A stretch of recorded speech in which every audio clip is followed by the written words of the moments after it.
Okay, this is a really quick video on the Bakri. So we don't use it that often. We have a Bakri in our delivery room, and we have a Bakri in the Medivac bag that we bring to villages. And so I have an expired one here, so I just thought I'd go through a quick demonstration on what to do. So this is the case where the woman's bleeding.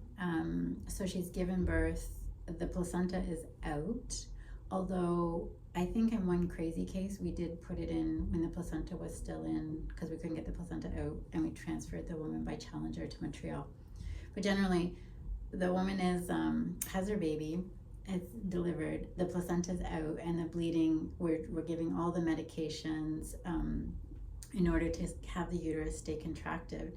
And what the Bakri does is it's a big balloon that can be put inside the uterus and blown up to keep like putting pressure on the inside wall of the uterus while we're giving medication to keep the uterus contracted, and that in a way is stopping her from losing more blood.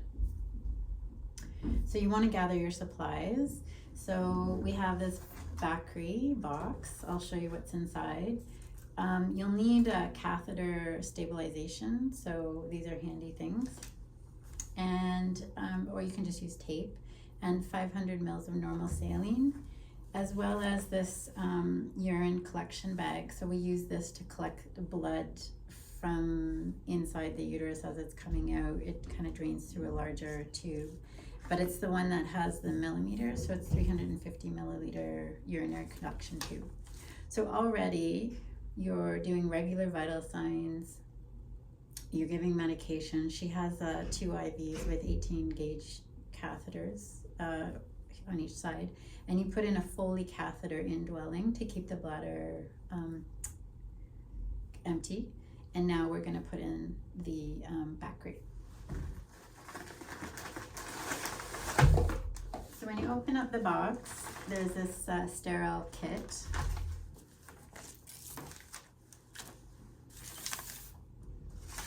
And when you open up the sterile kit, it has in it this plastic outer piece. So you can just like drop this into your sterile field.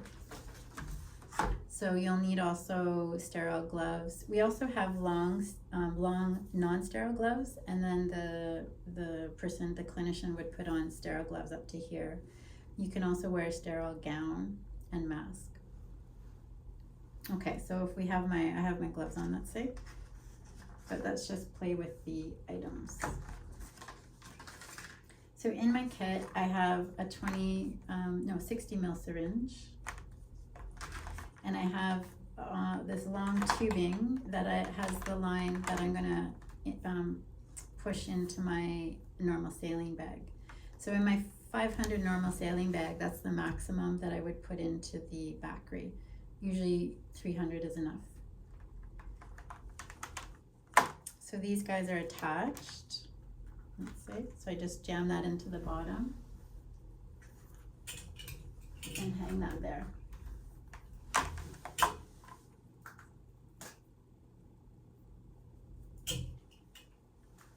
Okay, so I've got an IV fluid coming through, and this is my red tubing.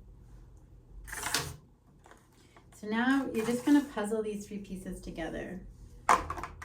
This tubing here, the blue with the blue attachment, is the Bakri balloon. And so this balloon here, there's 2, there's a long tube here, and this is where the blood is going to come out so that the uterus can stay drained. But this balloon we can blow this balloon up to, say, with 300 mils of normal saline fluid that acts as a tamponade inside.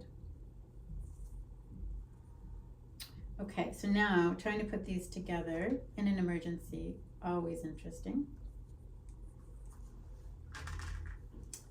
So I want to draw, so first I start with a syringe to the red line. So the syringe can draw back the normal saline into it. So I'm taking it from the IV bag, but when I go to push it, it's going to only go in one direction, and that's in the direction of the blue line. and that is going to blow up the balloon. So I don't know how to remember this. I mean, basically, I start with my syringe because I'm going to draw up. Then I attach my IV because I need fluid. And then I'm going to attach my Bakri because I need somewhere for the fluid to go. So there's 3 steps. Take your syringe, your IV line, and then your Bakri. So now I have my kit ready to put inside the woman. So again, I have, like, say, my mask, perhaps a gown, long non-sterile gloves, and a pair of sterile gloves. And with my right hand and sterile gloves, I'm going to feed this in. And so I'm basically probably going to go up to almost where my forearm is. In the event that her cervix, you're catching a contraction and her cervix is contracted, I would just wait. We can use nitro, 2 pumps of nitro to have her uterus relax for about 1 to 2 minutes. Though we use that in a revision, but I think for a hemorrhage, just be patient and wait for the uterus to relax for a minute, and then you can feed in the Bakri with your right hand. With your left hand, you can hold on to the uterus. If you just try to go in with your right hand, the uterus is just going to keep pushing up into the abdomen. So you want to bring, with your left hand, on her outside of her belly, bring her uterus towards you, and with your right hand, you're going to go into her uterus, okay? Then an assistant is going to use the syringe and start pumping up this while you keep your hands inside. Some people say they need to count how many syringes, but basically once we've given, like, we can just look and see how much we've given, and we're aiming for about 300. Usually that works. Okay, now I'm going to take my hand out, pack it with 10 gauzes. So pack it right into the vagina. Hopefully we have a gauze that you can attach those 10 gauzes together, and there's a long shoelace so that we don't lose any pieces of gauze. We can count them. They're all attached together. And this port here, we're going to attach to our 350 ml urine bag.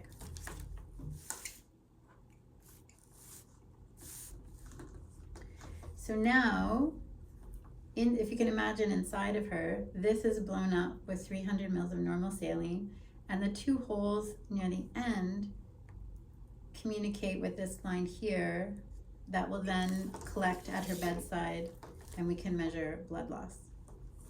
We can tape it in place with catheter stabilization, these handy Velcro attachments. Tap that to her leg, or just use some tape.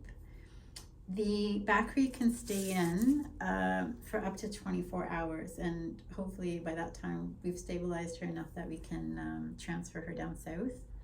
And I think that's all we've got. Good. Okay.